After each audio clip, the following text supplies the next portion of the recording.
Lumipas ng mga araw. Amen po ba? And, syempre, panibagong taon. Yung iba sa atin, dito po, yung mga bagong plano, mga bagong goals na gustong ma-achieve. Yung iba sa atin, parang gusto nilang hanapin pa yung sarili nila kung ano yung mga gusto nila for this year. Diba? Marami tayong plano, marami tayong gustong gawin every time na darating ang bagong taon. But sometimes, yung mga pinaplano natin, yung mga gusto nating maabot, diba, hindi naman lahat nakukuha natin, hindi naman lahat na ibibigay sa atin. And tayo din, minsan, paano ba yun? Yung parang naha-hype tayo pati bagong taon, di ba? Parang excited tayo. Ganito yung gagawin ko, ganito yung mga plano ko this new year. Ito yung mga gusto kong mangyari sa akin. Di ba? Minsan ganun po tayo. Pero, pagdating sa mga bandang kalagitnaan na ng taon, biglang nagbabago yung isip natin, nagbabago yung gusto natin, nagbabago yung plano natin. So, biglang nawawala sa atin yung una nating gusto, yung mga una nating plano. Ang kagandahan lang, ang Panginoon, di ba? Meron na talaga siyang plano para sa atin. Ano man ang mangyari, yun talaga yung best plan ni Lord para sa atin. At ang pinaka magandang isipin doon, si Lord, hindi pa bago-bago ng isip. Amen po ba?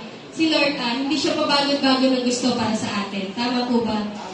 Kung tayo bang tao, nag-iiba-iba tayo ng damdamin, ng kaisipan, ng puso. Pero si Lord, isa lang ang plano at puso para sa atin. At para yun sa kabutihan, sa kapurihan ng ating Diyos. Amen po ba? Kaya naman, ngayong umagang ito, itanyayahan ko po kayong tumayo. Ibigay po natin sa Panginoon ang nararapat at pinakamataas na papuri at pagsamba sa Kanya. Hallelujah! We thank you, O God, for this year, for this new season, Lord. Ibigay mo, Lord, sa aming Panginoon. Alam namin na nagkagawin ka sa bawat isa sa aming Panginoon. Alam namin na ang plano mo, O Diyos, at siyang mag-ahari sa bawat isa, Lord God. And we thank you, Panginoon. Thank you, Lord, for this Panginoon. Mahal ka, Panginoon. Hallelujah.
Panginoon. Tinapos mo na, O Diyos, ang bawat istorya namin, Panginoon. Patuloy kami magtitiwala sa inyo, Panginoon. Kahit anong panahon, anumang sitwasyon, O Diyos, hindi mo po kami pababayaan, Panginoon. Hallelujah, hallelujah.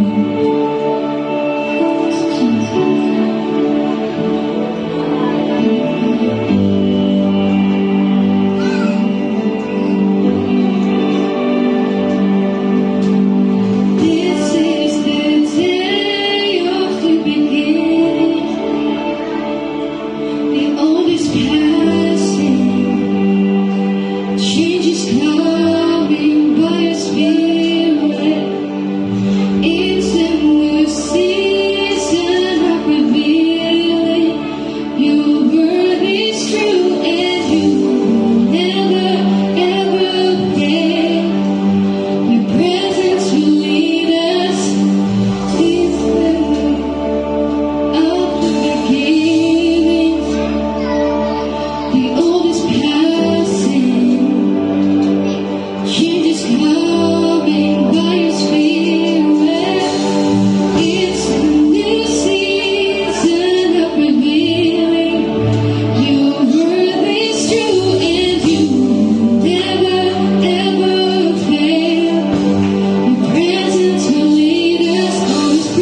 Oh, Yahweh. You are God alone. Before time began, you are on your throne. You are God alone. Sing to God. And right now, in the good times and bad, you are on your throne. You are God alone. You are God alone. When the good time began, you were on your throne. You are God alone. Yes, you are. And right now, in the good times and bad, you are on your throne. You are God alone. You are God alone. Before time began, you were on your throne. You are God alone. You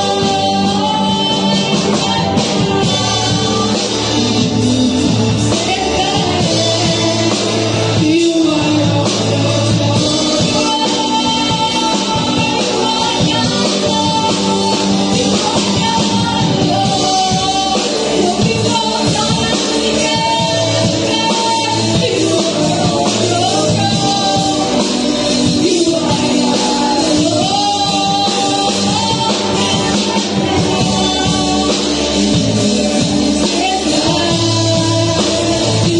your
Hallelujah.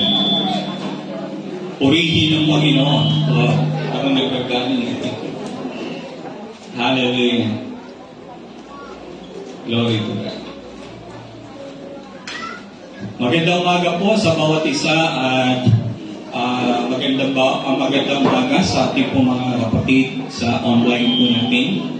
Pwede ba natin batiin ang bawat isa sa atin sa inyong kaliwa, sa inyong kanan, sa inyong tabi, sa inyong harapan, sa inyong likuran, sa bawat nakapaligid po sa inyo. Batiin po natin siya na magandang araw, pinagpalang bagong taon sa taon 2024. Bali, isang taon na lang, 25 na. Bali, milestone na naman sa marami. Hallelujah.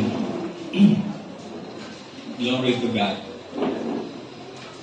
Sige po, misa pa po natin palakpakan ng ating Diyos sa pasimula ng ating pong pangaral ng salita ng Panginoon. Glory to God. Bagong taon, ano kasunod? Panibagong taon. Bagong taon, bagong pagkakataon. Lagi naman po sa ating dumarating po ang panibagong taon sa ating buhay. Di lang po tayo nagpapasalamat sa nakarang taon. Bagkus, hinarap po natin ang panibagong taon na may pasasalamat, pagpupuri sa Diyos, at may pagtanaw na meron pong bagong pagkakataon. Amen sa taon. Amen ba yan? Bagong pag-asa, bagong pasimula, bagong mga pakikibaka muli sa ating pong naranasan. Actually, hindi naman nagbabago ang panahon. Amen. No, nagbago lang yung kalendaryo. Nadagdagan lang po ng taon. No? Bali, lumipas lang po isang linggo, nagbago lang ang taon. Amen. Pero mainam, sumasabay din po tayo sa pagbabago ng panahon, sa pagbabago po ng taon. Amen. Sinasabi nga po, sa tuwing dumarating ang panahon ng bagong taon, ito po yung pagkakataon na nagkakaroon po ng life reset o yung pag-aayos ng buhay ng tao. Kaya naman po may mga tao doon sa kanilang dati na nakagawian na gumagawa sila ng mga New Year's resolutions, no, mga solution sa mga problema na kanilang encounter, mga solution sa mga bagay na kanilang dapat gawin sa panibagong taon. Mainam po ang bagay po na yun. Amen po ba yun? Kesa pabayaan po natin ng mga suliranin at hayaan na lang po natin na ang suliranin ay mangyari at mas lalong maging mabigat. No? Pagka ganun po sa pagpasok pa ng taon, magiging mabigat na rin ang ating pong paghaharap sa taon. Amen ba yan? Kaya yung pagkakataon na pasimula ng bagay na pinasisimulan ng Diyos sa atin sa kada taon, may tuturing po ito na pagpapala ng Diyos sa atin. Sa iba, tawag po dyan ay pacing.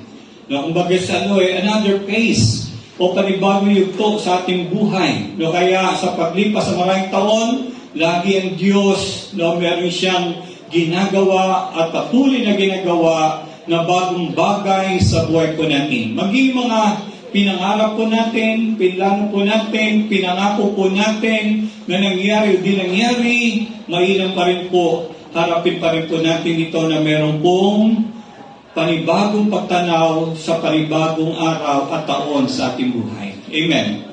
Actually, ang bagong taon, di na nangyari tuwing January 1. Sa bawat isa na ipinanganak sa inyong taon, pagdating na yung kapanganakan, panibagong taon. Amen ba yan?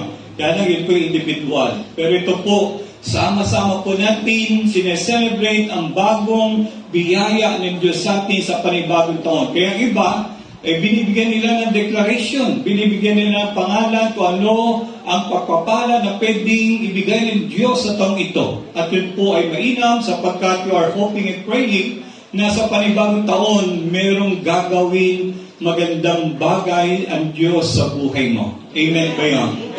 Pero huwag natin tandaan, noon pa man, meron ng ginawang magandang bagay ang Diyos sa buhay po natin at patuloy siyang gagawa at gumagawa ng bagong bagay at mabuting bagay sa atin. Kaya naman po, itong taon na ito, ito rin pagkakataon to set another goals or new goals sa buhay ng tao. Sa mga nagplano nakarang taon na magpakasal, nakasal na kayo, di ba? Nagsasama na bilang mag-asawa. Sa mga nagplano na mag-aral, nag-aral. Yung mga nagplano na mag-exam, nakapag-exam, mga nagplano na magtrabaho, mga ibang bansa, yung mga pinlano na yan, sabi nga, mula po yan sa inyong mga goal setting na ginawa sa mga nagdaang buwan o taon sa buhay po natin. At wag po tayo magsawa to renew our goals, renew your vision, sapagkat yan po ang magbibigay pa rin sa atin na katuparan at paganda ng mga bagay na pwede mangyari sa hinaharap. Amen ba yan? Kaya naman po, tayo rin sa church, no? Noong nakaraan, di po tayo nakapag-celebrate ng celebration para sa ating anniversary, but this year, no, we will celebrate the 19th anniversary ng CDC. Amen ba yan? Palapakan nga po natin ang Panginoon. Kailan? January 28 last Sunday. At the same time, yun po ay Bible Week. No? Kaya sineselebrate din po ang bagay na yun. Kaya nyo po, na-share po natin sa inyo ating tema about transformation. Sa pagpasok po na taon, maraming mga tao naghanap ng pagbabago at ang magandang pagbabago ay yung pagbabago na dinisenyo ng Diyos sa ating buhay. Amen. Hindi yung pagbabago na tayo lang po nipaplano na magbago. Kaya minsan, hindi po tayo nagtatagumpay sapagkat yung pagbabago na yon ay para bang person-centered lang, centered, at hindi God-centered. Amen po ba yan? Kaya kinakailangan, iayon po natin, iayon po natin yung pagbabago na ginagawa ng Diyos sa buhay ng bawat isa. Sinabi nga po, changing, always starts with choosing. Ang pagbabago po ay lagi nagpapasimula po ito sa pagpili o sometimes pagpapasya. You have to make choices, no, or decisions sa buhay po natin. You have to choose yung bagay na pwede natin gawin upang sa ganon, matin po natin yung ating gustong abot na pagbabago.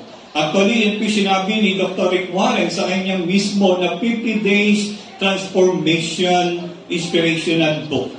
At sinabi niya po sa kanyang sulat, changing always starts with choosing. Until you start making some choices, nothing's going to change in your life. Hanggang di po tayo nagpapasimula na gumawa ng pagpili o mag-decide sa ating buhay, wala po raw pwedeng mangyari. Maging ang pagbabago sa ating buhay. But changing always starts with choosing. Naniniwala ba kayo ron? Agree ba kayo ron?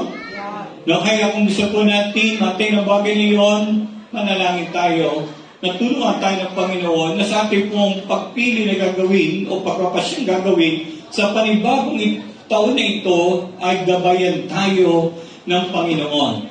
Your ability to choose, your ability to make moral choices is actually one of the greatest gifts God has given you. Alam niyo po ba yung ating kalayaan na pagpili o yung pagpapasya sa ating buhay, pagpaplano, isang bagay po yan na kung saan regalo o dakilang regalo ng Diyos sa buhay po ng bawat isa. Naniniwala ba kayo ron? Amen po ba ron? Na tayo ay binigyan ng Diyos, hindi na sa bang taon, kundi sa ating buhay na magkaroon po tayo ng pagpili o pagpapasya na pwede natin gawin sa buhay po natin maging sa panibagong taon o mga taon na dumarating sa ating buhay. And given to all of us as human beings, and it's part of of being created in God's image. Yan po ang difference natin sa ibang creature ng Diyos. No? Ang tao meron siyang freedom. Ang tao meron siyang freedom to choose. Nung bagay na kanyang gagawin, ito man ay mabuti o minsan kahit ito'y masama. Ito man ay maganda kung may pangit. Ito man ay nakalulugod sa Diyos o di nakalulugod sa Diyos. Isang bagay na kung saan ikaw mismo ang pipili o magpapasya sa buhay mo kung ano pwede mangyari gawin mo sa buhay mo sa araw-araw o maging sa panibagong taon. Balikan natin, changing always starts with choosing. Kaya ano pipiliin mo at gawin mo, pagpapasyan mo sa taong ito na magdudulot sa iyo ng transformation o pagbabago sa buhay mo. Amen. Sabi nga po, transformation in the book of Paul, sa letter of Paul to the Romans in chapter 12 verse 2, letter B, sa part po niyo sa New Living Bible Translation, let God transform you into a new person. Kaya mo ang Diyos ay baguhin ka niya sa bagong tao o bagong mong pagkatao. Sinasabi nga po sa text from verses 1 to 2, at ito po ang ating context na kukunin at dito po natin makita yung layunin ng Diyos of transformation sa bawat buhay ng bawat isa.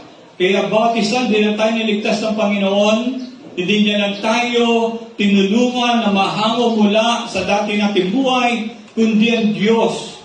May plano at pangako siya na dadalikan niya sa kanyang kaharian o sa kanyang katwiran sa isang buhay na nagganap at kaaya-aya sa Diyos.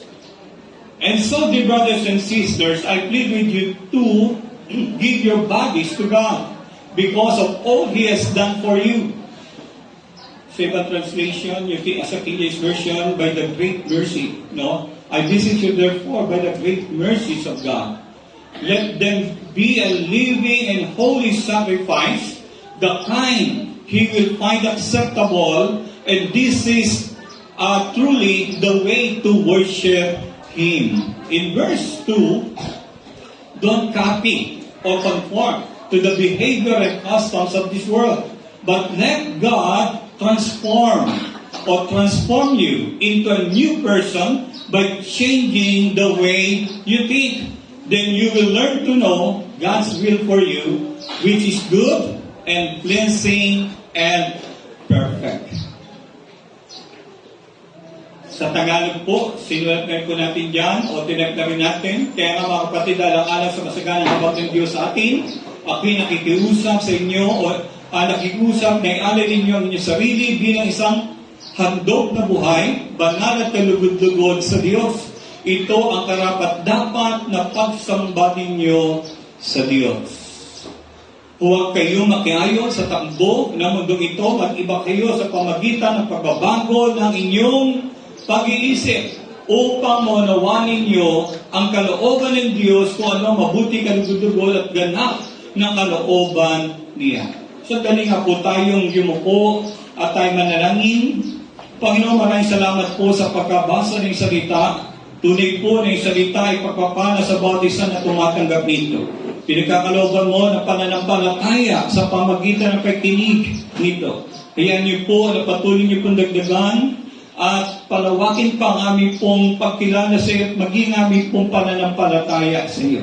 Sa panibagong taon ito, kami po dumudulog sa iyo, nagpapambaba. Inaamin po namin that apart from you, we can do nothing. Kailangan ka po namin sa aming buhay, hindi lang upang sa pagbabago, kundi ikaw ay aming Diyos, aming manlilikha, aming tagapagligtas, aming Panginoon at lumikha sa bawat buhay ng bawat isa. Maraming salamat po at sa ito na pinagkakatiwala sa daling ito.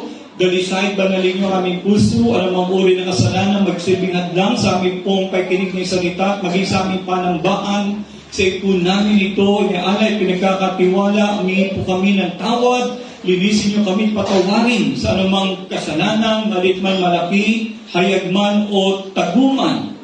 Tunay po, Panginoon, hindi ka nalulugod sa anumang buhay na kung saan nabubuhay sa kasalanan. Kaya naman po, Lord, we come and humble ourselves before you. Kami po ay umaamin ng aming pagkakamali, pagkakasala, and we fall short, O God, from your glory. So, balit, Lord, alam din po namin na ikaw ay Diyos na may bigin, mapagpatawad at tapat. At tapat ka sa iyong salita. Na kami, O Diyos, ay di mo na patatawarin, bagkus lilinisin. Itutuwid ang aming buhay at gagawaran mo ng katwiran. Salamat po at maghari ka po sa amin sa ito na pinagkakatiwala ang aming buhay ang araw na ito maging sa unang linggo ng aming pagsamba. Gabay niyo po ang bawat isa, maging ang mga paparito at ingatan niyo ang bawat isa. Maging aming po mga kapatiran na nasa kalmatahanan kasama po namin sumasamba sa iyo through online, O God. Ikaw po ang siyang mabot at magpala rin sa kanila at ang iyong presensya maranasan sa bawat lugar na kung saan ay kinikilala ang iyong pangalan. Maraming salamat po. Pinagpala niyo po ang umagang ito, maging salita sa pangalan ng Panginoon Jesus. Amen and amen. Palapakan natin muli ang ating Panginoon. Hallelujah. Glory to God. Why transformation? Bakit pagbabago? No? Bakit kinakailangan magbago? At sinasabi nga po, God is in a business of transformation or God is in a transformation business. Kung meron po na ang Diyos ginagawa, kinaabalahan ay ang tayo po ay dulutan at gawan ng pagbabago sa araw-araw. Naniniwala ba kayo ron? Ng Diyos, binabago niya tayo araw-araw. At sinasabi po sa 2 Corinthians 3:18 that God is changing us from glory to glory. Mula sa kaluwalhatian tungo sa panibagong kaluwalhatian, ang Diyos gumagawa for our own good, for His pleasure and glory. At yan po ay tunay na ministeryo ng Diyos sa atin. And God is changing us to become what? Like Him. Romans 8:29, into the image of His dear Son, Jesus Christ. Yan po yung God's image no ang taninika ng Diyos, subalit nawala ang wangis at anyo na yan, nung nagkasala ang tao. Simula noon, no, sabi nga, ang Diyos mahalaga sa atin ang kanyang image. O mahalaga sa Diyos ang kanyang image. Sino po sa inyo rito, hindi niya pinapalaga ang kanyang image? Amen. Sino sa inyo sinisira niya ang kanyang image? Wala.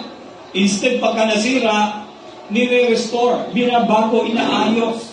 Amen ba yun?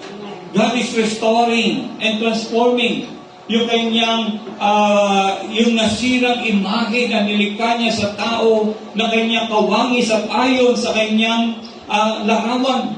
Nasimula pa man yun na hulog ang tao sa kasalanan, nasira at nawasak na ito, and since then, hanggang ngayon, ang Diyos is in a transformation business. Kaya napaganda pong gawa ng Diyos na tayo gawin niya, katulad ng ating Panginoon Jesus, the exact image and the invisible image of God. The Church of the Lord Jesus Christ, brothers and sisters, is also a ministry, Christ is a ministry of what? Of transformation. Di lang reconciliation ng tao mapanumbalik sa Diyos, kundi ma-restore ang tao, mabago ang buhay ng tao from glory to glory. Amen. At hindi matatapos po yan hanggat hindi ang Panginoon na hayag na mukhaan sa atin at tayo gawing kawangis at katulad ng Panginoon nung ang Panginoon Jesus ay muling nabuhay at ang Panginoon ay makita po natin ng mukhaan. Sinasabi nga po that even our mission, the CDC mission statement, kabisado niyo bang CDC mission statement po natin? Ano mission statement ng CDC? Recite nga. Actually, nasa likod din. Yung ating mission statement and vision statement and value statement.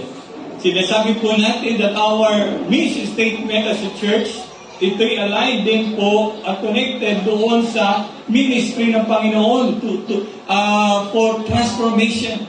At ito po yung to glorify God by what? By making disciples.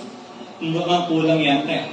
Anong klaseng disciple? Nung ginagawa po namin ito noon, talagang binigyan po ng description. Anong klaseng disipulo ang ginagawa po natin sa church? Sapat na ba na siya sumampalataya sa Panginoon? Sapat na ba na siya ay dumalo sa gawain ng Panginoon, maging miyembro ng gawain ng Panginoon? Sapat na ba na siya ay mabautismuhan?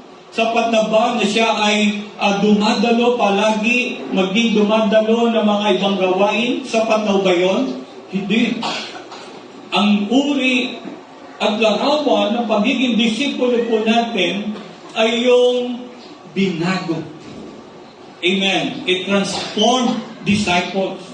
At di lang binago, kundi patuloy na binabago upang mabot po natin yung transformation.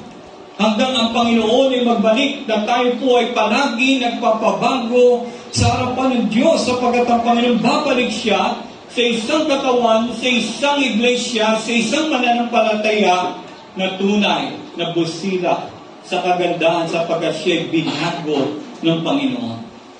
Amen ba yun? Through a discipleship process. Kaya naman ginagawa po natin bagay na ito, meron po tayo na pag-aaral sa tuwing araw ng linggo, yung ating Sunday School. At ang ating Sunday School, question po din ngayon, kaya after po ng ating worship, ay after ng ating pong gawa na ito, magkakaroon po tayo ng divided Sunday School natin. At meron din po tayo na care group na pinasimulan last year. At gusto po natin ituloy po ito.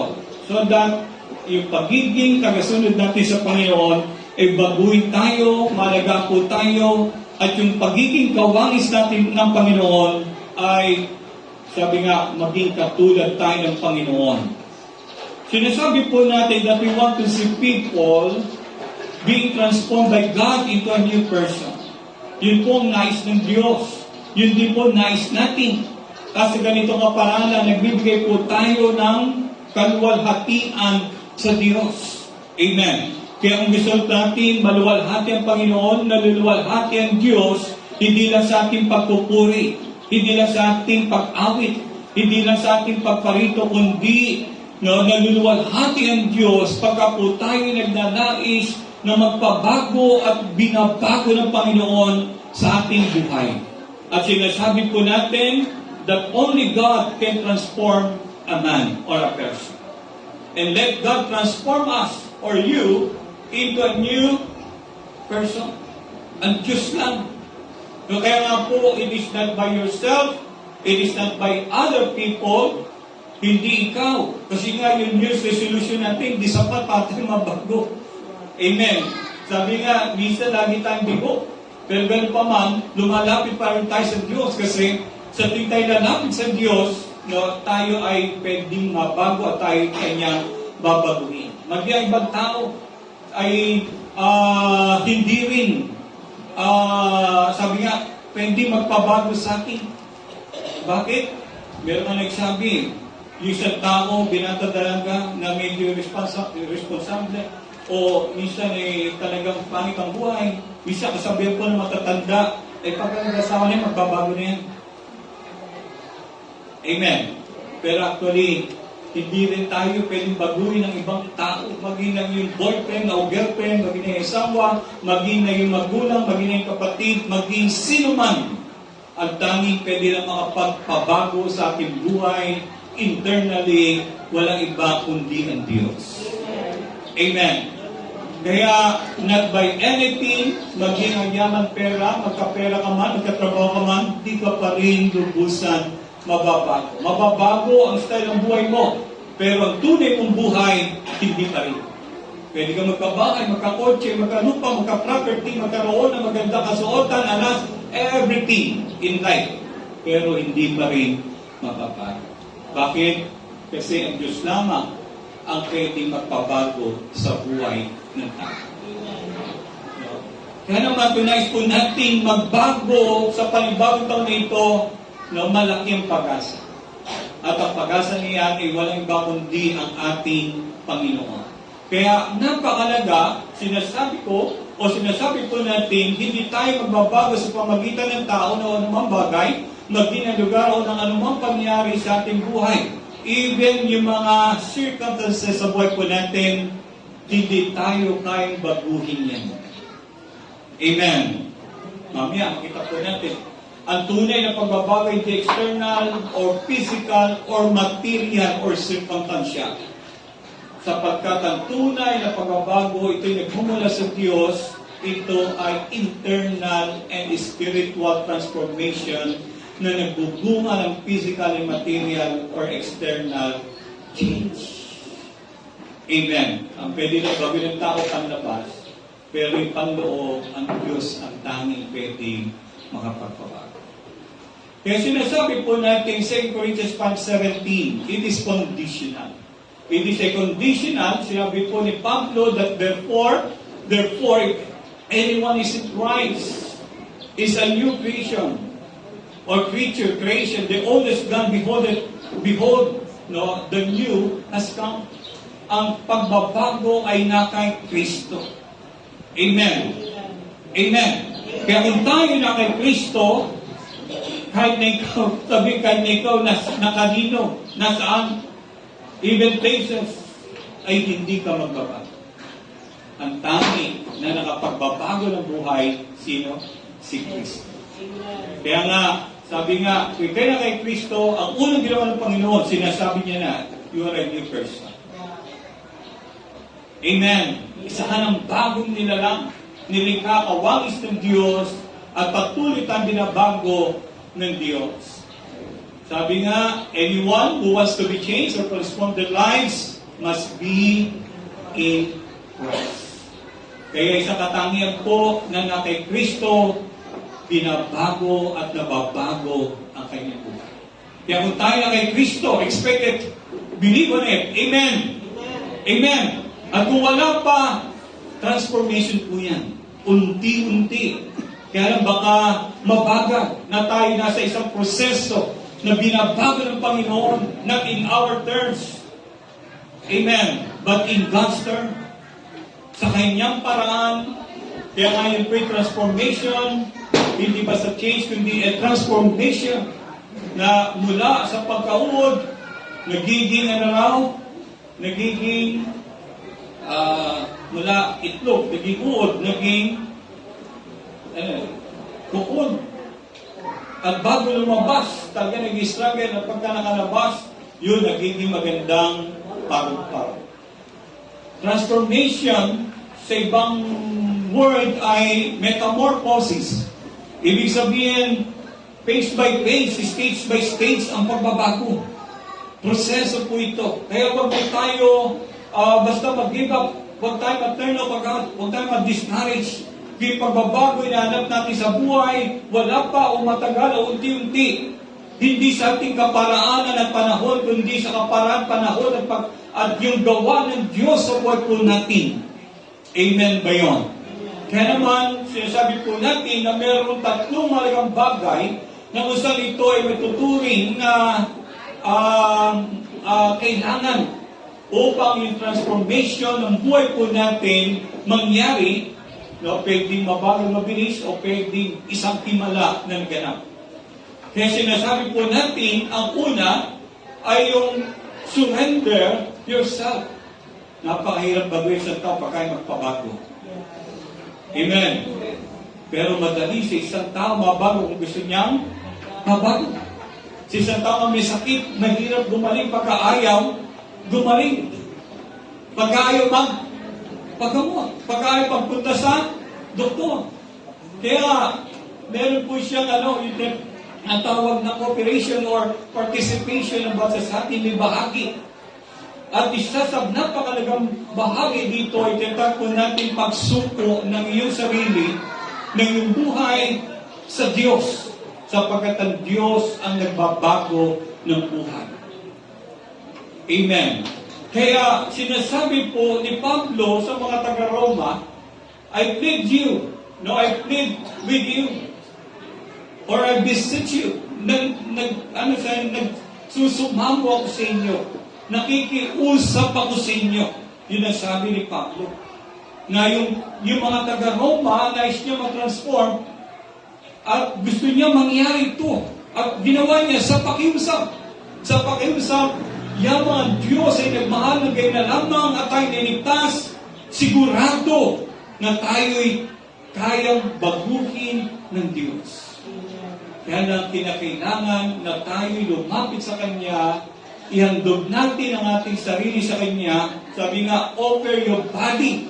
Tulad po na isang pagsamba, isang paghandog, ito'y inaalay. Inaalay na pusa. Amen. Pipiliin mo na ihandog at sumuko sa Diyos. Sapagkat ang Diyos lamang ang pwedeng gumawa nito para sa iyo. At ang Diyos napakabuti, napakabait, at kaya niya tayong i-handle with care. Kaya nga sinasabi, let them be a living and a holy sacrifice, the kind He will find acceptable, and this is truly the way to worship Him. Nais ko po magbigay ng panglalarawan dito. At ito po ay ang mag-ama na si Abraham at si Isaac. Sa kasaysayan at maging sa pananampalataya, walang tutulad kay Abraham. Amen. At doon pa man, meron ng practice na gano'n. At yung practice na yun, gusto ng Diyos sa matagal na panahon na nakilala ni Abraham ang Panginoon na sumunod sa siya at marami na siya naranasan ng mga pagsubok at tulong mula sa Panginoon maging pagpapala at yung pangako ng Panginoon na siya'y magkakaroon ng anak na sila na kanyang asawa ni Sarah, magkakaroon sila ng anak. Yung anak ayon sa pangako at yun ay ibinigay ng Diyos sa kanila sa kanilang panahon ng pagtanda. Sapagkat ang Diyos ay may layunin sa kanyang buhay na gawin siyang ama ng maraming bansa. At mula sa kanya, manggagaling ay isang malaking laki. At yan ay ang bayang Israel na nakikita po natin sa ating panahon. Yan po ay pangako ng Diyos. At yan po ay mayroong kwento patungkol sa paghahandog.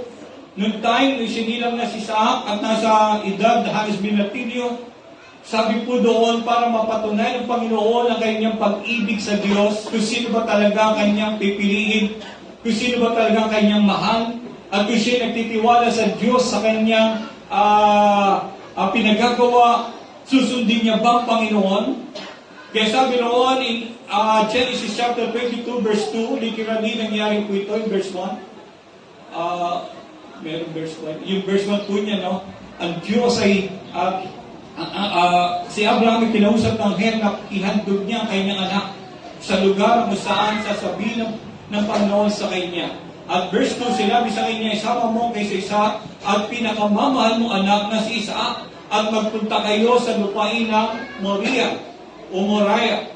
Umakyat kayo sa bundok na ituturo ko sa iyo at ihandog mo siya sa akin.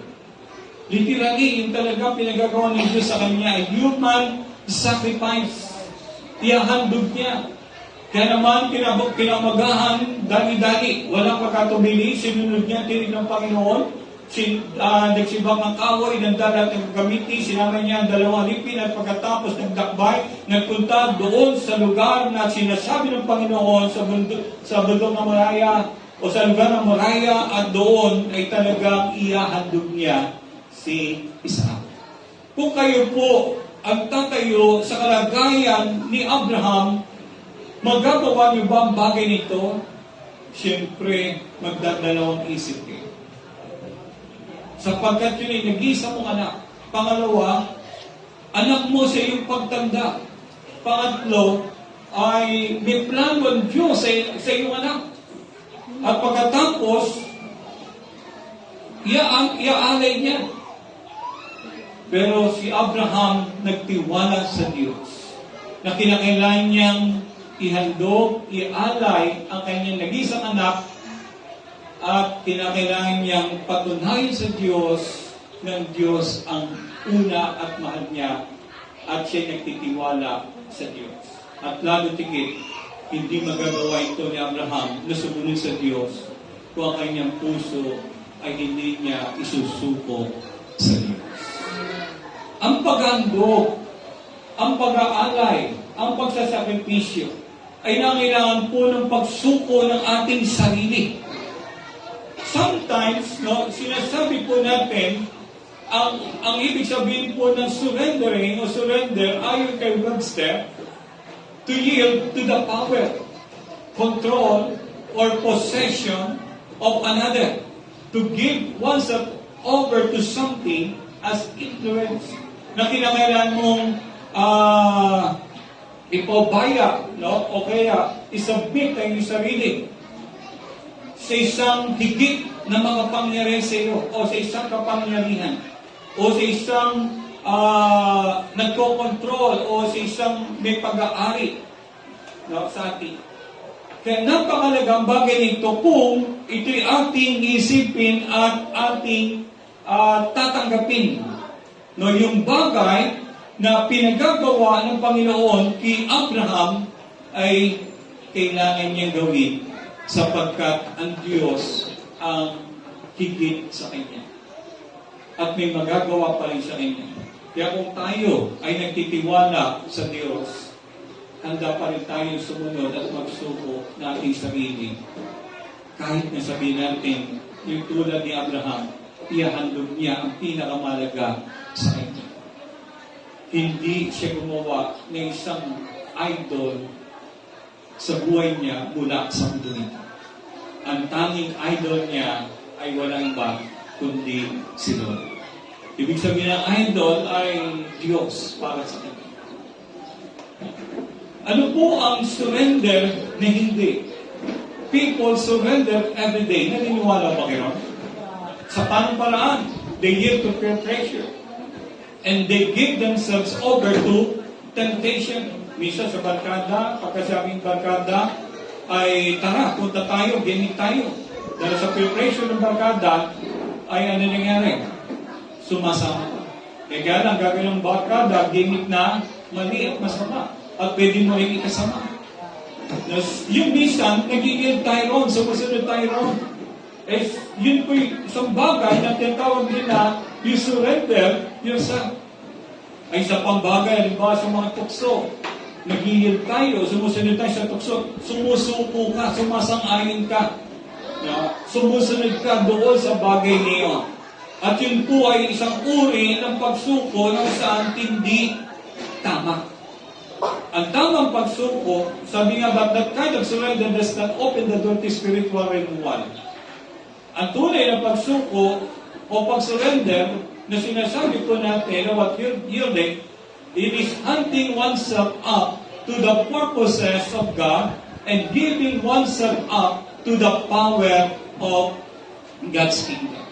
Siyempre, kung ikaw ay susunod, ikaw ay magpaka-influensya, ikaw ay, sabi ron, ay susuko, ang gagawin mo ay yung tama.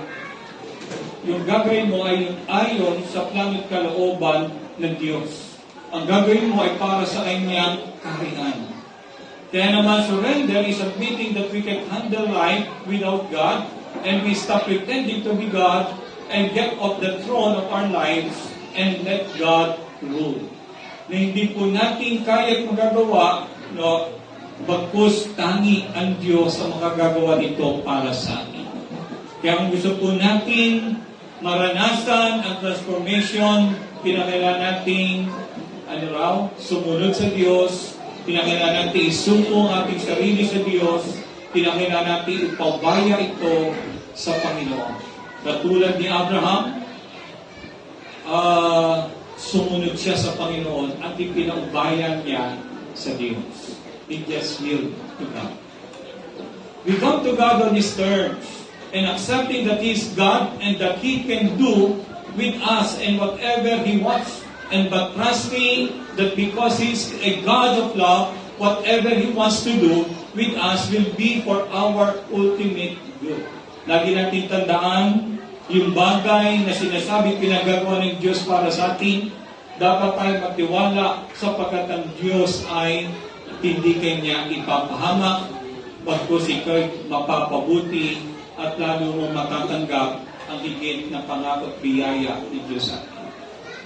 Makikita po natin yan sa paglalarawan natin kay Abraham kung ano nangyari sa kanyang anak. Surrender means that we allow God's Holy Spirit to empower us to do good or to do the good He has planned for us to do. Sa verse 15, sa chapter 22, after the sundin o mag-yield si Abraham na ihandog ang kanya nag-isang anak na si Isaac. Nung ito ay kanya nang ininagay sa dambana at ito'y kanya nang sasaksakin o papatayin, pinigilan siya ng anghel ng Panginoon. At ang sabi po sa verse 15, mula sa langit, nagsalitang muli kay Abraham ang anghel ni Yahweh, ako'y nangangako sa pamagitan ng aking pangalan Yahweh, sapagkat hindi mo ipinagkait sa akin ang kaisa-isa mong anak. Pagpapalain kita, ang lahi mo'y magiging sindami ng bituin sa langit at ng buhangin sa dagat. Sasakupin nila mga lungsod ng kanilang mga kaway at sa pamagitan ng iyong lahi, pagpapalain ang lahat ng bansa sa daigdig sapagkat sinunod mo ang aking utos. Tititingnan po natin, ang ginawa ni Abraham, sinuko niya kanyang anak sa Panginoon. Sinunod niya ang pinagagawa ng Panginoon, pinatunayan niya ang kanyang pananampalatay, pag-ibig sa Diyos, bahala ang Panginoon, at inasa niya ito lahat sa Panginoon. Pero sabi sa Book of Hebrews, kung mangyari man na mapatay niya o patayin niya ang kanyang anak bilang handog sa Diyos, naniniwala pa rin si Abraham na kayang buhayin muli ng Diyos ang kanyang anak na si Isaac. Amen. Yun ang kanyang sinasabi sa pananampalataya. At sinabi po yun sa aklat ng Hebrews. Na mayroong ganong uri ng pananampalataya si Abraham. Kaya naman, naisuko niya kanyang anak na nag-iisa. At alam niya ang Diyos may plano. Alam niya ang gagawin ng Diyos at ginagawa ng Diyos sa kanyang buhay. At maging sa kanyang kinabukas at maging sa anak niya. At sabi po doon, pero ang Diyos, iba naman ang plano. Amen. Ang plano ng Diyos, hindi talaga patayin. kundi naganda ang Diyos na handog talaga na kambing na nandoon. Sabi na incidentally yung kanya sungay ay naipis sa isang sama at di makalis. At doon pa sa lugar ng mismo paghandugan. Yung pala, bago man dumating si Abraham, ang Diyos nag-provide na sa bundok na iyon ng handog. Amen. Ang kailangan lang ng Diyos sa kanya, handa ka bang magsubok ng iyong sarili? Handa ka bang patunayan ang iyong pag-ibig at pananampalataya? Kaya kung gusto po natin ng transformation, brothers and sisters, na tayo baguhin ng Diyos, huwag po natin pakialaman ang handog. Ihandog mo. Huwag mong pakialaman ang gagawin ng Diyos. Magtiwala ka sa Diyos kung anong klaseng pagbabago tayo babaguhin ng Panginoon sa ating buhay. Sometimes, tayo idealistic. Meron tayong mga 1, 2, 3. Step 1, 2, 3. Amen. Dapat ganito, dapat ganyan, dapat ganon. Pero hindi po tayo Diyos at di pwede natin sabihan at turuan ang Diyos. Ang kailangan natin makinig, magtiwala at sumunod at isuko natin ang ating sarili sa Diyos. Kaya naman, sinasabi po natin, surrender is not a bargaining tool we use to get what we want from God. Minsan, sinasabi po natin, Panginoon, sinusuko sa iyo ang aking bisyo, tulad ng panigarilyo, o kay Panginoon ng anak, ng sobra, pagsusugal, o pagdodroga. Sinasabi po natin, alisin niyo po ito at baguhin niyo po ako. Pero, ang ating kondisyon, kahit na kunin mo pa sa akin ang yaman ko, asawa ko, anak ko, o lahat sa akin. Para bang tinuturuan natin ng Diyos kung ano kanyang gagawin. At pagka ginawa ng Diyos yun, ano mangyayari? Matatanggap natin yung bagay nating gusto. Ganun ba ang paraan ng Diyos? Para bang titingnan natin, para bang maganda? Meron pagtataya, pero kahit na magtaya ka ng ganung bagay, pero hindi ng paraan ng Diyos, hindi pa rin mangyayari yun. Mawawala ang bagay na yan, hindi dahil sa gusto ng Diyos. Dahil sinabi mo at nilayan mo, pwedeng mawala. Pero hindi pa rin nahulugan na pagka nawala yan, masusunod at mangyayari ang ibig mo. Kasi marami ng mga tao na nawala ng maraming bagay sa kanyang buhay, pero meron pa rin bagay na kung saan dapat baguhin sa kanyang Panginoon at patuloy na ang Diyos babaguhin siya. Amen. Di natin pwedeng pauna-unahan ang ating Panginoon.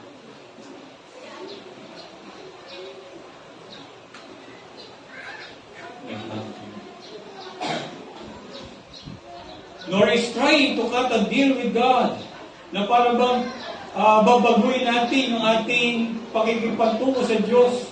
If God will give me the happy ending, Panginoon, kung bibigyan mo ako ng magandang resulta sa bagay nito, ayon sa iyong kagustuhan at nilalay pinaplano, katulad natin, nagpaplano po tayo sa taong ito, at gusto natin na mangyari ito, Panginoon, ito plano itong mangyari. No, ang bagay nito yung mangyari. I will go to church and give my money to charity. I will go to church and give money. At naulitan pala. No.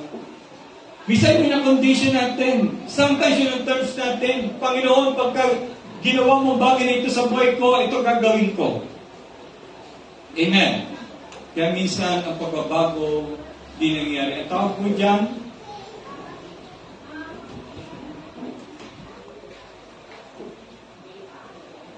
manipulation.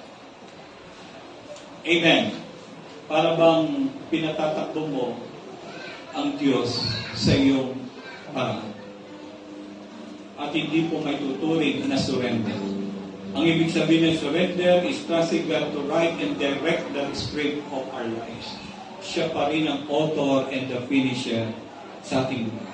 Siya pa rin ang may akda at sabi nga yung gagawa ko ano ang kanyang paraan at ibig. Ang kailangan natin makinig, magpasakop, sumunod, magtiwala sa Kanya. At makikita po natin ang salita ng Panginoon magaganap. Kaya kung nais natin maranasan ang baguhin at transform tayo ng Diyos, kailangan natin alay ang ating katawan doon sa Kanya bilang isang buhay, banal, at nahandog isang uri na katanggap-tanggap sa Kanya, at ito ang ating nararapat na pagsamba. Pagsamba po natin sa Diyos, nais niya ikaw, di ba? Na you are surrendering yourself to God. Especially pagka Sunday, you surrender yourself to God. Hindi yung pagka Sunday na sasamba ako kasi may gusto ako. Amen. At ang uri na ganang pagsamba, yun ang katanggap-tanggap at kaya-aya sa Panginoon.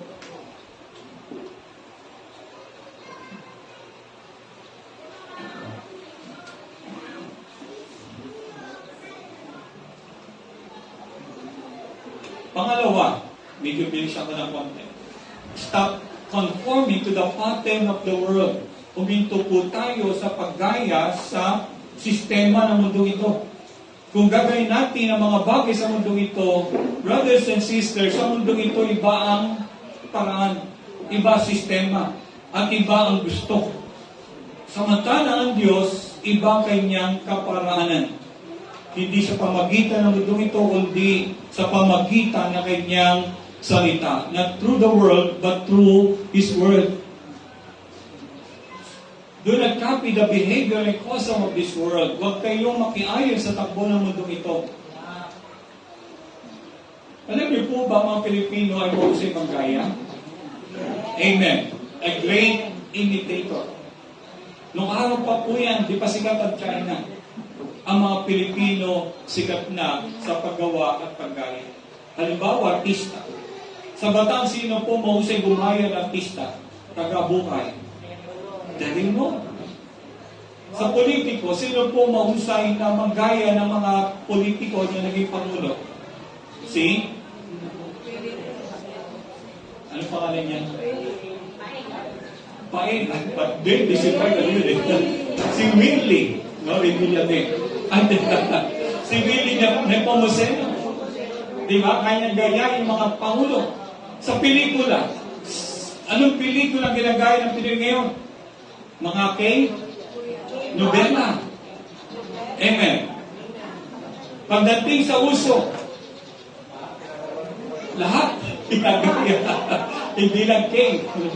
No? Maging American, European, lahat ng countries halos na narating ng mga Pilipino, makikita mo, gusto nila tulad din noon. Maging sa pagkain. Pero napalitan na ngayon. Sa panahon natin ngayon, sino ang pinakamagaling manggaya? China. Manggaya ba o mandaya?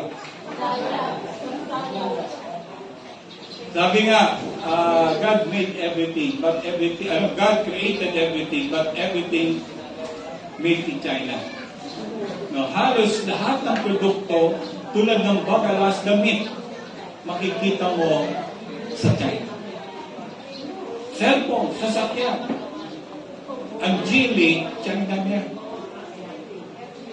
Kung may Starbucks, may Starbucks. Kung mayroong Oreo, may Boreo. Kung mayroong Street, mayroong Street. Kung mayroong Crocs, mayroong Crocs. Kung mayroong KitKat, may KitKat. At kung mayroong Prada, mayroong Prapa.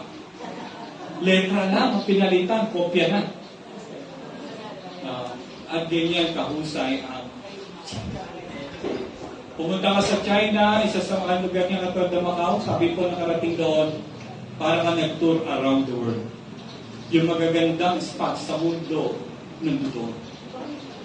They created the world in Macau. Totoo ba yan? Sa mga nagaling sa China? Ayan. Yung night naging kain. Yung tuma naging lupa. At ang matindi, yung Googles naging Googles. At ang Mountain Dew napakarami ng brand. Pero alam niyo po, meron isang lalaki na nagnais na maging transgender. Naging gay po siya. alam niya, sarili niya, na hindi siya lalaki. Meron siyang pusong babae. No, kaya naging gay po siya. At kung naging gay siya, hindi pa rin siya satisfied na kasarihan niya lalaki. Kaya nagkaroon po siya ng opportunity to go abroad at kapag doon at nagkaroon ng chance na makapag-sex change. Ito po ang isa sa kauna-unahan na Pilipino na nagpa-sex change. At siya po naging transwoman. Mula sa pagiging lalaki, naging bali o gay, homosexual, at naging transwoman. Amen. Kilala niyo po yan. Yan po ang ating guest speaker sa darating na anniversary. Pag-pray po natin na makarating po siya.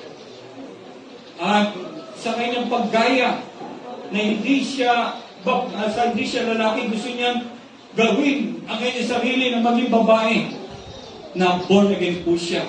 Binago siya ng Panginoon. Kaya nga lang, kung noon merong sex change mula sa lalaki, pwedeng maging babae, mula sa panunyatan natin ngayon, di pa yata na-discover na ang babae pwedeng maging lalaki. Amen. Paano na ang transformation niya? Yamang siya nakilala sa Panginoon. Hindi na pwede. Physically, imposible. But spiritually, eternally, possible. Siya po'y nakilala sa Panginoon. Bagamat noon siya naging babae, nakapag-asawa siya ng Briton, give up niya po yun, sumunod siya sa Panginoon. Kasi siya po ay binago na ng Panginoon. At siya po ay naglilingkod sa Panginoon. Amen. Kaya sabi nga, Transform is the compelling true story of Vince Santiago that narrates his life from a gay transgender who became a full woman. Kaya lang, ngayon, siya'y mananampalataya na, siya'y naglilingkod na sa Panginoon, naging pastor, at siya po ay life coach po at tagapagsalita sa maraming mga iglesia na imbitahan, paano na po yun?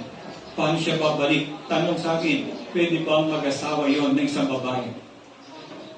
Pwede. Dahil siya tunay namang lalaki, but physically naging babae. Amen. Kaya lang, hindi na siya pwede makipag-sex sa ganun ka. Amen. Amen. Pero kanyang puso pwedeng baguhin ng Diyos. Kaya sinasabi po natin, 1 John chapter 2, verse 15 to 17, huwag niyo ibigay sa libutan mga bagay ng sanlibutan na umiibig sa libutan na hindi umibig sa Diyos. Sapagkat ang lahat na nasa libutan, mga pagdanasan ng laman, ng mata, ng pagmamalaki ng buhay o sa buhay na ito hindi nagmumula sa Ama, kundi sa sanlibutan. Kaya do not conform to the system of this world, to the pattern of this world. Amen. Kaya nga, mawawala sa libutan at ang lahat ng mga bagay na pinagdanasan ng mga tao, ngunit ang mga sumusunod sa kalooban ng Diyos ay mabubuhay magpakilanman. Amen. Kaya, sabi nga, habang tayo narito sa mundo, sundin pa rin natin ang kalooban ng Diyos sapagkat tanging mga tao sumusunod sa kalooban ng Diyos ang siyang mananatili sa mundo ito. Amen. Last, start changing the way you think. Transformation, sabi nga, you have to surrender yourself to God. You have to not to conform to the pattern or system of this world. And last, start changing the way you think. Kaya nga, sinasabi ng text po natin, but let God transform you into a new person by changing the way you think. And change, di ba? And changing always starts, no? Always starts from what? Choosing. Kaya kinakailangan mong piliin, no, na baguhin ang iyong kaisipan. Una, bakit kailangan baguhin ang ating isipan? Sapagkat ang ating isipan ay nagdadirect sa ating buhay. Amen? Pangalawa, your struggles are in your mind and the Holy Spirit works in your mind. Kaya kinakailangan po natin magbago na kaisipan sapagkat sinasabi nga po, as a man thinks in himself, so is he. Kano ang iniisip ng tao sa kanyang sarili, siya yun. Amen. Kaya minsan, kung sinasabi natin na tayo hindi magbabago, kaya tayo hindi nakapagbabago. Pero kung babaguhin natin ating isipan, pwede pa akong magbago katulad ni Vince, di ba, Santiago, bagamat para bang complicated, mababago at mababago pa rin sapagkat ang Diyos ang nagbabago sa atin. We have to change our thoughts. Sabi nga, kung ano ang ating isipan, tayo ay nagiging ganoon. A person's thought and beliefs shape their character and actions. It emphasizes the power of one's mindset influencing their behavior and ultimately determining the kind of person they become. According to Proverbs chapter 4 verse 23, sa Today English Version, keep your heart or your mind with all diligence, for out of it are the issues of life. Lahat ng pangyayari sa buhay, naggagaling sa ating puso o sa ating isipan, kaya kinakailangan po natin itong bantayan. Be careful how you think your life is shaped by your thoughts. Sabi po sa Today's English. Alam niyo po ba, stress is a mental struggle, and depression is, if you're feeling down, ito po ay mental problem din. It's a battle, and so is every other negative emotions. Tulad din po ng anger sa mental problem. Ang fear is a mental battle or struggle. Ang jealousy, loneliness, addiction, lahat po yan ay nagmumula sa ating isipan. Kaya dapat maging laman ng ating isipan ang pagbabago o ang tamang bagay sa buhay natin. Maging sa relasyon, ito po ay may bahagi sa ating isipan. Kaya sinasabi po natin, first, changing how you think about, sabi nga, tulad po ng pera, kung paano tayo gagamit dito, mahalaga pa rin po ito kung paano natin pag-iisipan. How you think about habits, how you think about food, how you think about your life, your future, and how you think about other people, about God, your work, everything. So the first reason is the fact that my thoughts direct my life. Kaya kung ano po laman nating isipan, dadalhin po tayo niyan kung ano ang laman niya. Amen. It directs your life. Alam niyo po, may tatlong bagay upang mabago ang isipan. Una, feed your mind. Sabi nga, every day I must choose to feed my mind with the best thoughts. At yun po ay choice. Every day I have to choose what I'm going to feed my brain, and am I going to feed my mind with the best thoughts, or am I going to feed them with bad thoughts? So umaga pa lang pagising mo, ano ang ilalagay mo sa iyong isipan? Ang salita ba ng Diyos o ang mga laman ng cellphone o mga social media bago ang salita ng Diyos? It is your choice. Ikaw pa rin ang magpapasya. Ikaw pa rin ang pipili. Kung ang iyong isipan, kakargahan mo, papakainin mo, lalagyan mo ng anumang bagay at kung ano nilagay mo dyan, lalabas yan at dadalitin yan. Kaya kung gusto niyo po maging maayos ang buhay po natin sa bawat araw, sabi nga, lagi nating kargahan ang ating isipan ng salita ng Panginoon, ang pagkain spiritual, ang pagkain ng ating kaluluwa. Amen. Amen. Sinasabi nga po in Philippians 4:8, bilang pagtatapos, mga kapatid, lagi ninyo sa isip ang mga bagay na karapat-dapat, kapuri-puri, mga bagay na totoo marangal, matuwid, malinis, kaibig-ibig at kagalang-galang. Sa English, maganda po yan. Whatever is true, whatever is noble, whatever is right, whatever is pure, whatever is lovely, whatever is admirable, if anything is excellent or praiseworthy, think about such things. Ano dapat natin isipin? Philippians 4:8. At pagkaya ginawa mo, the peace of God ay darating sa iyo.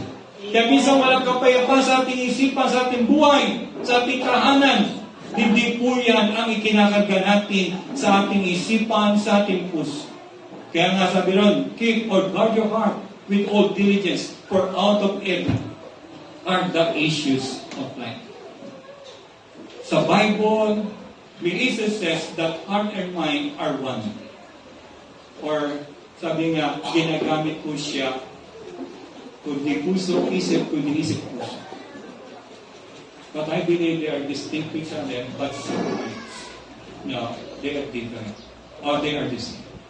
Kasi sinasabi po dito in Proverbs 15:18, a wise person is hungry for truth, while the fool feeds on trash. Panahon po natin ngayon, social media, paggising pa lang, pagtulog sa maghapon, halos social media. Lalo na yung maraming oras sa bagay niya. How many hours or times ang ginugugol mo sa social media? At ilang minuto ang ginugugol mo sa salita ng Diyos. Kaya kung ano pinapakain mo sa isipan, mangyayari sila. Kaya kung gusto mong magbago, kailangan natin magbago ng isip. Sinasabi po natin, you have to free your mind. Amen. Kailangan palayan yung isip mo. I must choose every day to free my mind from destructive thoughts. I have to choose to free. And this is a choice. And I have to choose to free my mind. Kaya kung gusto mo ng problema, isipin mo ang problema. Kung ayaw mong problema, huwag mo isipin ang problema. It is your choice. Pero sabi nga, may mabuting problema at may masamang problema. Ang isipin mo, yung mabuting problema at huwag yung masamang problema. Amen. Sinasabi nga po na in Romans 8 verse 5, dahil tayo po merong lumang likas na pagkatao, ang naghahari sa atin yung lumang likas na pagkatao. Kaya walo po ang ating lumang kaisipan, yun ay naghahari sa atin. Kaya naman kinakailangan po tayo, nung tayo kumilala sa Panginoon, yung luma nating kalikasan, ang luma nating pag-iisip, ang luma nating pagkatao, kinakailangan i-transform ng Diyos. Amen. Those who are dominated by simple nature think about simple things, but those who are controlled by the Holy Spirit think about things that please the Spirit. So letting your simple nature control your mind leads to death, but letting the Spirit control your minds leads to life and peace. Kaya kung gusto nyo ng kamatayan, go. It is your choice. Pero kung gusto mo ng buhay kapayapaan, go. Amen. Change by the way you think. For the simple nature is always hostile to God. I never did obey God's laws and it never will. Sa lumang kalikasan natin, hindi natin masusunod at maluluwalhati ang Diyos. Kaya naman kinakailangan po natin matransform, mabago at piliin po natin mag-isip ng bagay na magpapabago sa ating buhay upang tayo po ay baguhin ng Diyos, magsuko tayo natin sarili, talikuran po natin mga bagay sa mundo ito at sabi nga, magpasimula tayo na mag-isip ng bagay sa Diyos.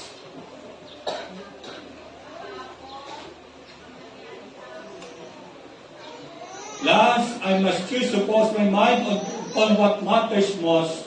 According to 2 Timothy 2:8, always remember that Jesus Christ. Ano sinasabi? Lagi nating alalahanin o set your mind on Christ. Amen. A descendant of King David was raised from the dead, and this is the good news. Now Paul's preach. Focus on Christ. Yamang binuhay kayong muli, nakasama ni Kristo, ito ninyo inyong pag-iisip sa mga bagay na nasa langit, na kinakaroon na ni Kristo, na nakaupo sa kanan ng Diyos, ang mga bagay na panlangit, ang isaisip ninyo, hindi ang mga bagay na panlupa. Pagka tayo heavenly minded, magiging good, sabi nga tayo, alert. Pero kung tayo magiging earth-minded, hindi tayo magiging good on earth, even in heaven. Amen. Sapagkat amatay na kayo at ang inyong buhay ay nakatago sa Diyos kasama ni Kristo, si Kristo ang inyong buhay, at kapag siya'y nahayag na, mahayag din kayo kasama niya at makakahati sa kanyang kaluwalhatian. The last question, how serious are you about changing your life or transforming your life and about resetting an area or any or all of your life? Kaya sa panibagong taon nito, bagong pagkakataon, kung gusto mo mabago, first, surrender your life to God. Second, stop conforming to the system of pattern this world. And lastly, start changing or transforming the way you think. Changing the way you think.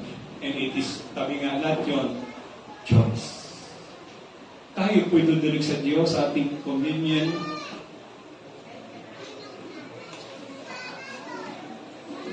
At sa ating pagdulog dito, meron tayong panahon na ang Diyos ay ating kausapin. Sa panibagong taon ito, pwede niyo siya kausapin at piliin ninyo kung ano yung bagay na gusto niyo sabihin sa Kanya.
Namayandog po namin ang aming sarili na kami ay huminto sa mga bagay na mali at masama at talikuran ng mga bagay na aming mapagsisihan ang lahat at kami ay magpasimula ng magbagong isipan, magbagong buhay at lumapit sa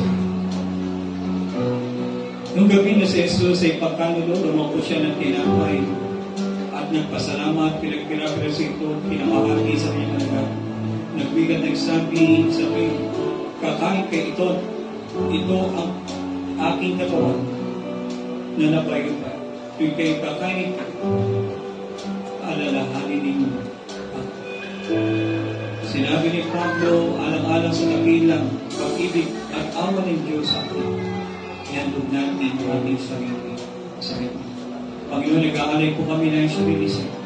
Simula sa araw nito at sa araw na darating, pagin sa Panginoon, tulungan niyo po kami na magsuko sa iyo. Kali natin at pasalamatan natin po.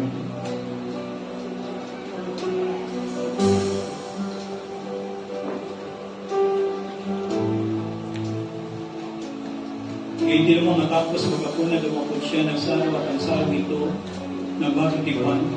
Sa tuwing inumin ninyo bilang pag-alala sa akin. Panginoon, salamat po sa Diyos dito, simbolo dito. Dugo na tumulong sa amin, naglinis sa amin, at naging tipan.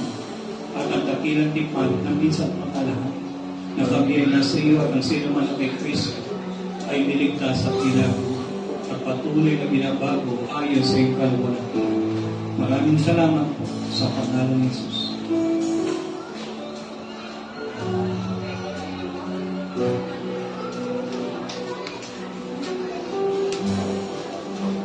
Hallelujah. Kaya naman sabihin kayo ay kakain dito. Ang mga bagay ito ay dito kay sa akin. Papasalamat kami, Panginoon, sapagkat nais mo sa amin na kami o Diyos ay lubusang malikas. At nais mo na kami ay upunin dito sa iyong muling pagpalit. Tulungan mo kami na magtiwala at maging tapat sa iyo at sumunod sa iyo. Sa iyo namin, pinagkakatiwanan lahat ng ito. Maging aming buhay, maging aming bukas, ang aming sambayan, ang aming kabuhayan, ang lahat ng bagay sa amin. Tulad ni Abraham, siya sumunod sa iyo, pinagpalang at ipopo ang kaloob ng lahat ng kanyang pinag. Salamat po sa panibagong Panginoon, sa pangalan ng aming Panginoon Jesus. Amen and amen.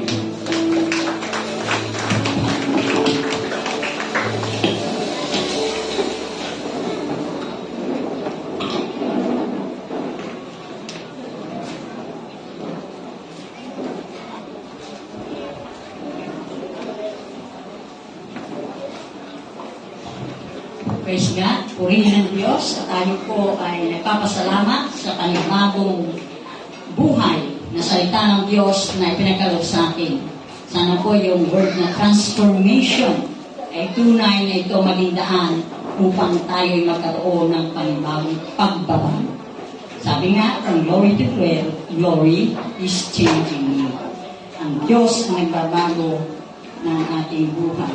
Hallelujah. Tayo po ay dadako sa pagkakaloob na tunay ito o ay hindi ito isang gusto lang natin, kundi ito ay iniutos sa atin ng Diyos upang maranasan natin ang masaganang biyaya at pagpapala ng Diyos habang tayo sumusunod sa kanyang kalooban at doon sa mga bagay na biyaya ng kalangitan na ating matatanggap mula sa ating Panginoon. Naniniwala po ba kayo doon?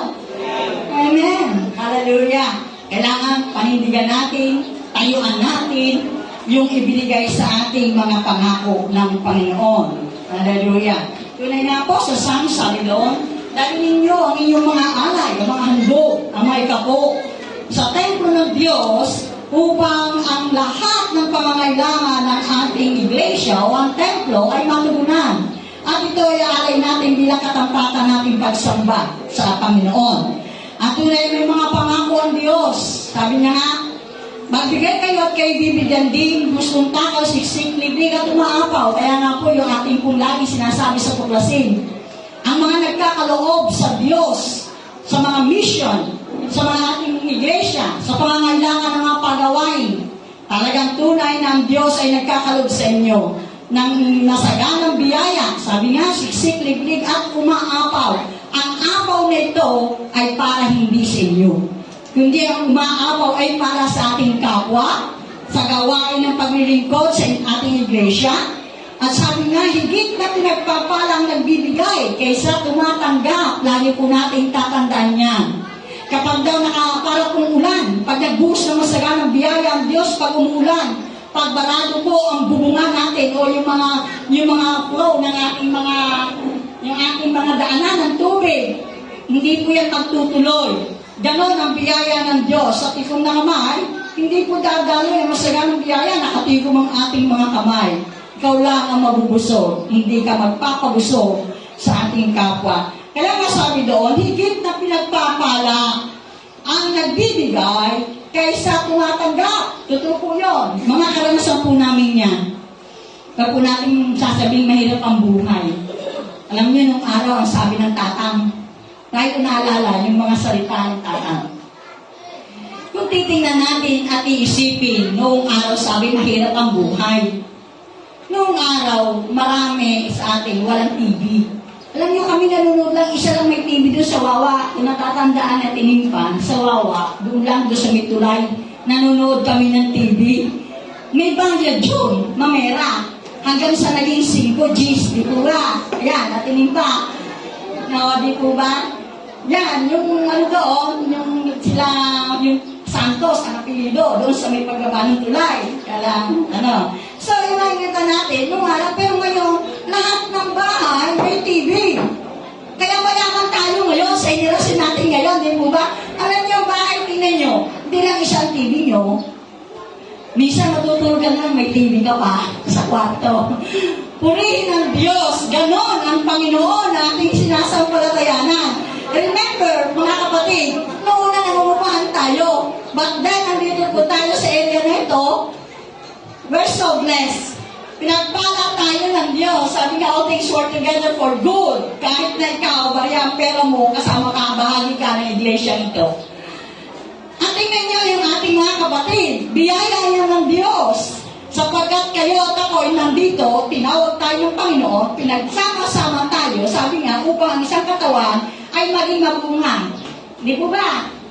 Maging mabunga ang katawan. Sabi nga, hindi kompleto ang isang katawan kung kulang ng kamay, kung kulang ng paa, incomplete. So makikita natin, sabi doon, lagi tayo mag-alay ng papuring bilang handog sa Diyos sa pamamagitan ni Jesus, papuring mula sa ating pagkilala sa kanyang pangalan. Sabi sa Hebrews 13:15, 16, sabi dito, at huwag natin kaligtaan ang paggawa ng mabuti at pagtulong sa kapwa, sapagkat yan ang alay na kinalulugdan ng Diyos.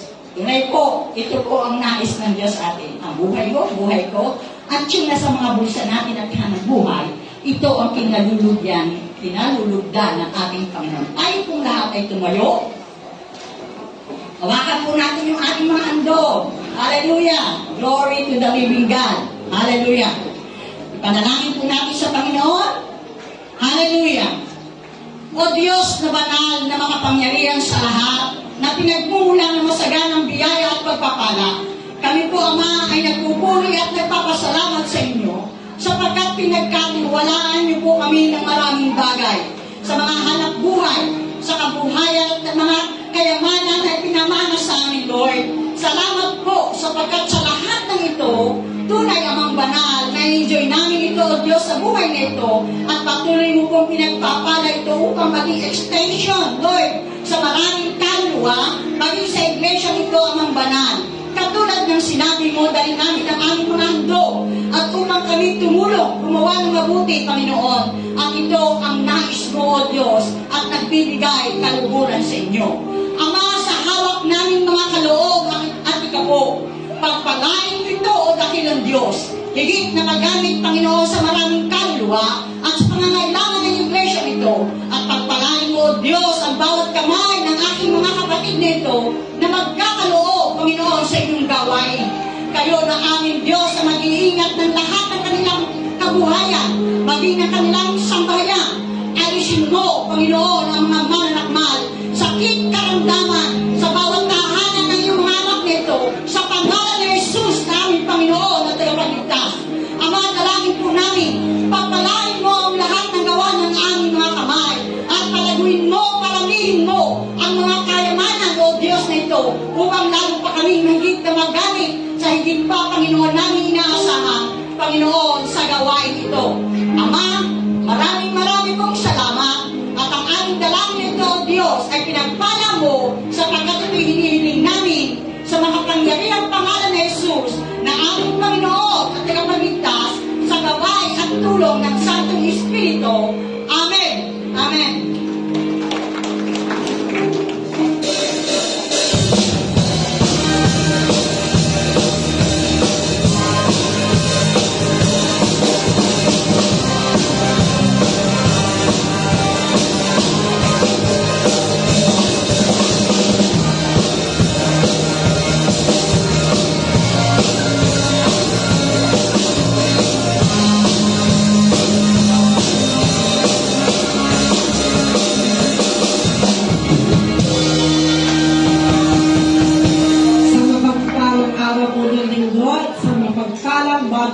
Panginoon sa ating lahat.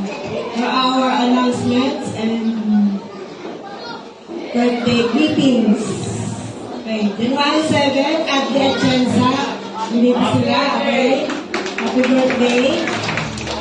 January 8, Just Isaiah Martin.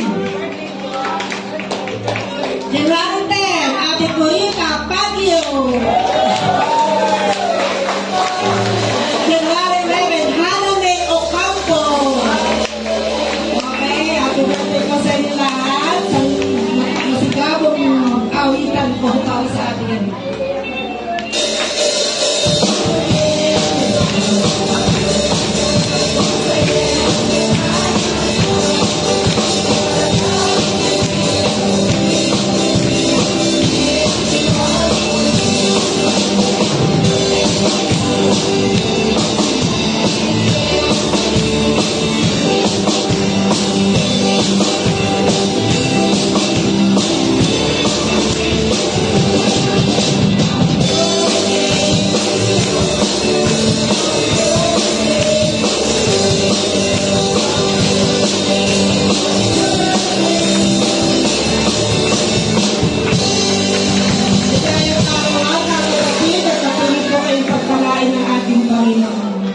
Wedding anniversary, January 10, Gilbert and Rachel Herrera. Hindi ba si Rachel?